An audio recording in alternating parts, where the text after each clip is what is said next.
ក្នុងថ្ងៃនេះជាថ្ងៃសិល8កើតខែមិញលោកតាថតធ្វើជាវីដេអូខ្លីបង្ហាញទៅឲ្យកូនប្រុសស្រីទាំងអស់ដែលមានចៅប្រុសចៅស្រីក្មួយប្រុសក្មួយស្រីបងប្អូនទាំងអស់ចាស់ក្មេងទាំងអស់នឹងដែលជឿជាក់ទៅលើគ្រូបុរាណបាទគ្រូបុរាណដូចជាលោកតានេះឯងដែលលោកតាបានរៀនបានរៀនគុំគាថាប្រម៉ែប្រមូលប្តីប្រពន្ធដែលយើងគេហៅថាបាក់បែកទាស់តែងលេងគ្នាហ្នឹងចង់ឲ្យជួបជុំគ្នាវិញបាទចង់ឲ្យជួបជុំគ្នាវិញហ្នឹងលោកតាប្រមូលឲ្យជួបជុំបាន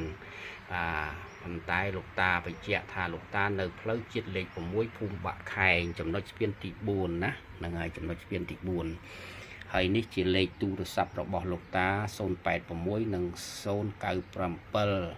សូមតាក់ទងតាមលេខហ្នឹងហើយអ្វីដែលយើងបើកមើលនៅក្នុង YouTube ហ្នឹងវីដេអូមើលឲ្យចប់បានឃើញលេខទូរស័ព្ទអស់ហ្នឹងលោកតាថតនេះមិនមែនជាការអួតអាងទៅលើបងប្អូនណាទេសូមខន្តីអភ័យទោសដល់បងប្អូនគ្រប់មជ្ឈដ្ឋានទាំងអស់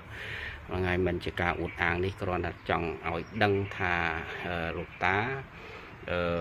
គ្រូបុរាណបាទគ្រូបុរាណបាទពិតប្រកបដែលនៅភូមិបាក់ខែងនេះឯងបាទ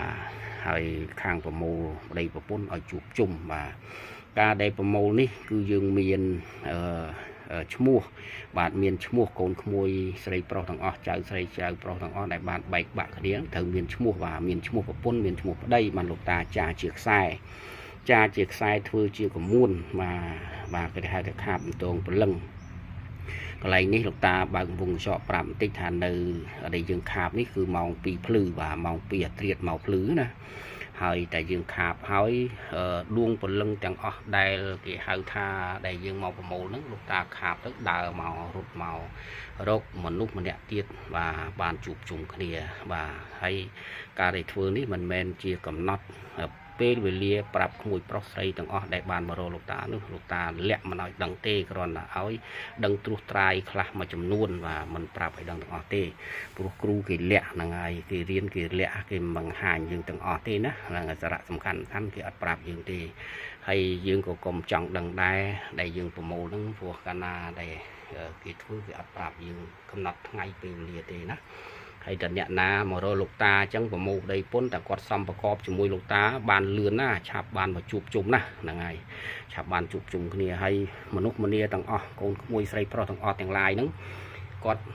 តែងតែមករកលោកតាហើយលឺល្បីតាមគ្នាអញ្ចឹងតែលោកតានៅបាក់ខែងហ្នឹងបាទប្រមូលប្តីប្រពន្ធឲ្យជួបជុំហ្នឹងគាត់តែងតែមករកហើយនៅស្រុកថៃនៅស្រុកក្រៅស្រុកអីហ្នឹងក៏មានដែរបាទហើយនៅកូរ៉េនៅអីហ្នឹងក៏គាត់មានមករកលោកតាហ្នឹងដែរបាទនិយាយទៅក្នុងប្រទេសខ្មែរគេហៅថា25ខេត្តក្រុងហ្នឹងគឺមានទាំងអស់បាទមានគេមករកនឹងមួយថ្ងៃហ្នឹងជាហូរហែដែរហ្នឹងហើយលោកតាធ្វើខ្សែប្រមូលផ្នែកខាងខាងរ៉ូស៊ីដែរគេហៅថាប្រមូលញៀវបាទឲ្យ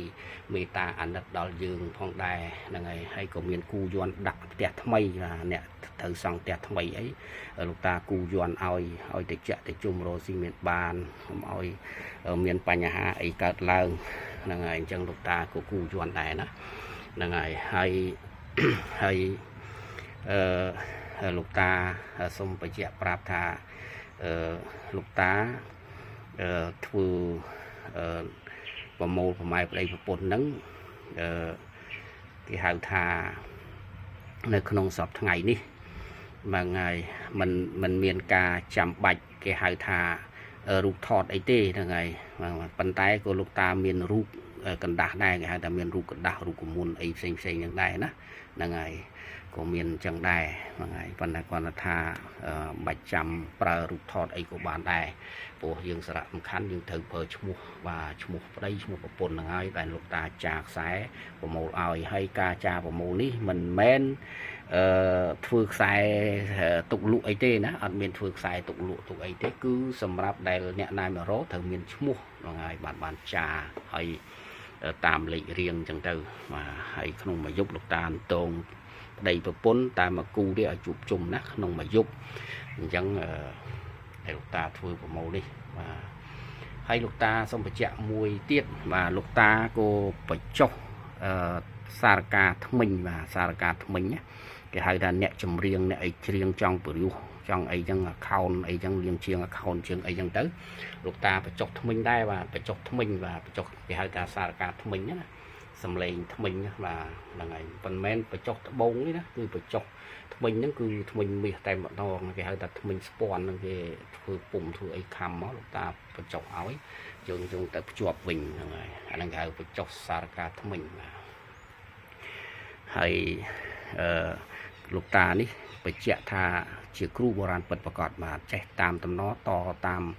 គ្រូបាទចេះតាមតំណតតាមគ្រូមានន័យថាឪពុកជាតាដែលខ្លួនឯងចេះហ្នឹងរៀនបានបន្តគ្នាមកបាទ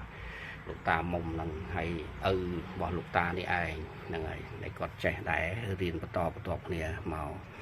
បាទអញ្ចឹងហើយបានលោកតាថតបង្ហាញនេះបាទសូមឲ្យបងប្អូនស្រីប្រុសទាំងអស់បានមើលឃើញទាំងអស់គ្នា